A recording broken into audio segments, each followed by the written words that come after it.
Saludos, soy Alfonso Salvador para 1959 Radio. Presentamos Historia de la Literatura, episodio número 18. La poesía del siglo XIII, el mester de clerecía. La escuela poética del mester de clerecía aparece a principios del siglo XIII y llega hasta fines del siglo XIV. Como se ha dicho anteriormente, esta poesía fue ocupación o oficio de clérigos, palabra que se ha de entender en un sentido amplio que englobe no solo a los eclesiásticos, sino a todo hombre de letras. Como rasgo más saliente del mester de clerecía puede señalarse lo siguiente. Primero, en la formación métrica se emplean sistemáticamente la estrofa denominada cuaderna vía, formada por 4 versos alejandrinos aconsonantados y monorritmos.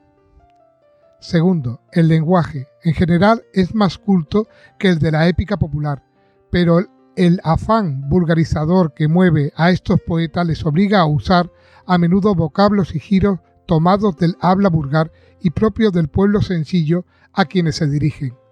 También las fórmulas estilísticas empleadas reflejan la formación culta de estos autores, aunque no desdeñan y aún buscan las expresiones peculiares de la épica juglaresca.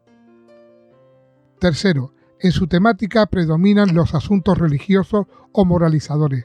Tratan también motivos clásicos, históricos o novelescos, y hasta acuden alguna vez al relato épico de temas nacionales. Se inspiran en fuentes latinas escritas de carácter erudito y universal, seguidas fielmente y citadas con frecuencia.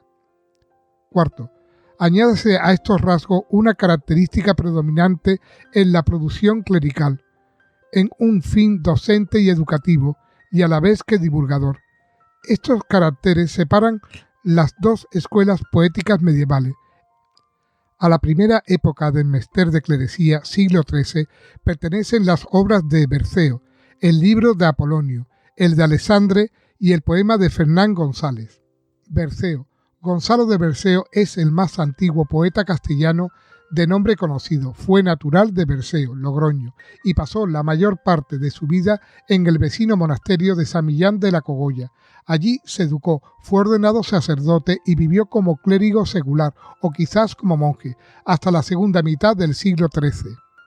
Producción literaria. Toda su obra está escrita en cuaderna vía y suelen clasificarse así. 3 vidas de santos. Vida de Santo Domingo de Silos, vida de San Millán de la Cogolla y vida de Santa Oria. B. 3 poemas marianos, Lores de Nuestra Señora, Duelo de la Virgen el día de la pasión de su Hijo y Milagros de Nuestra Señora. C.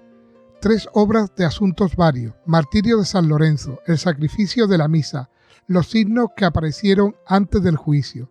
Tradujo además 3 himnos litúrgicos latinos. Los Milagros de Nuestra Señora. Es esta la obra más extensa e importante de Berceo, y fruto a la vez tanto de su personal devoción a la Santísima Virgen como del momento histórico de exaltación mariana en que vivió el poeta riojano. Los 25 hechos prodigiosos que refieren tiene como fin pregonar la piedad maternal de María y su omnipotente poder de intercesión en favor de sus devotos. Estos milagros pertenecen al conjunto de piadosas tradiciones marianas muy difundida por toda Europa durante la Edad Media y que Berceo conoció a través de un ejemplar latino. Siguen después el relato encantador de los 25 milagros.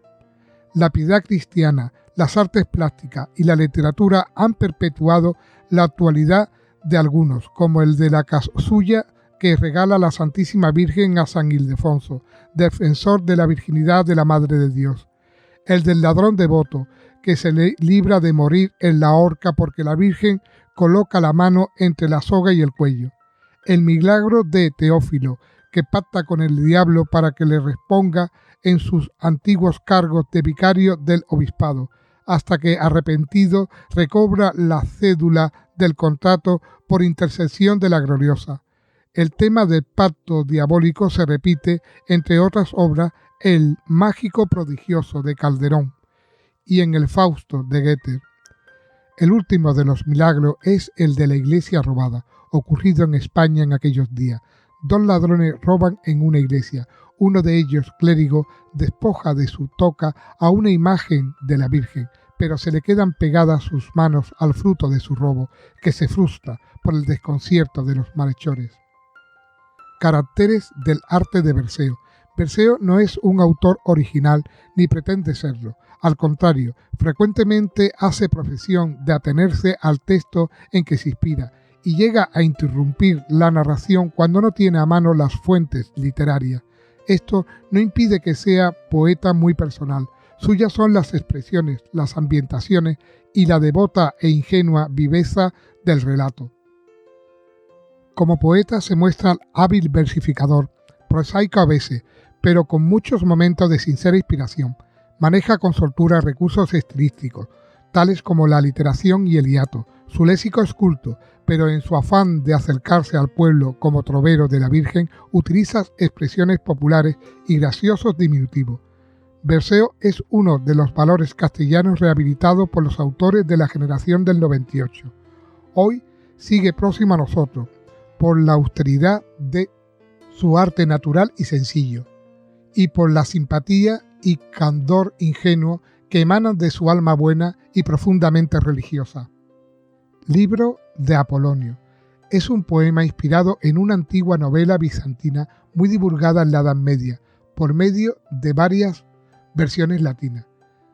Refiere cómo Apolonio, rey de Tiro, fuese por el mundo aventura a probar.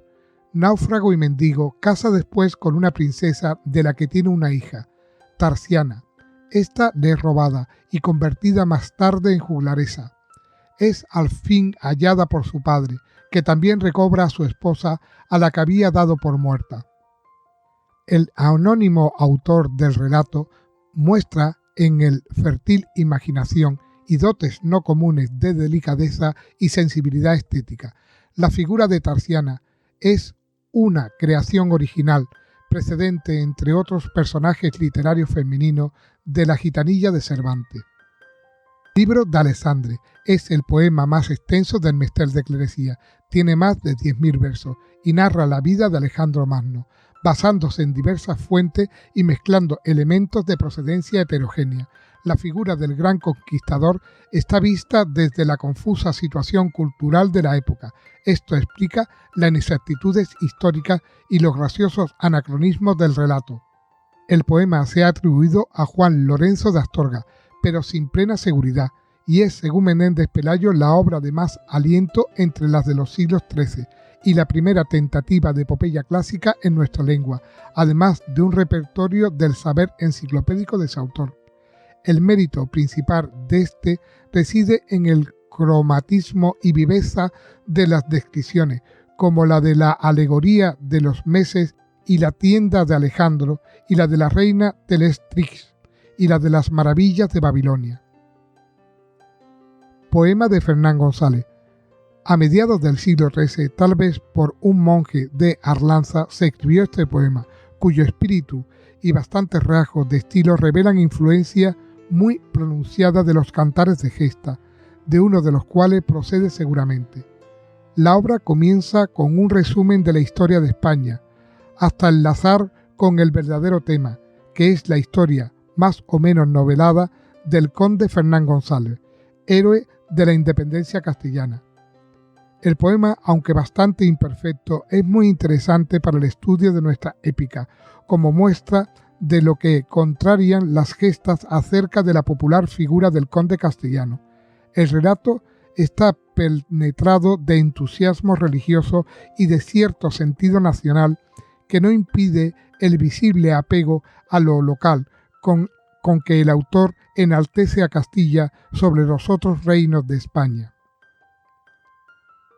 Espero que os haya gustado y que os suscribáis. Un saludo a todos y muchas gracias por escucharme.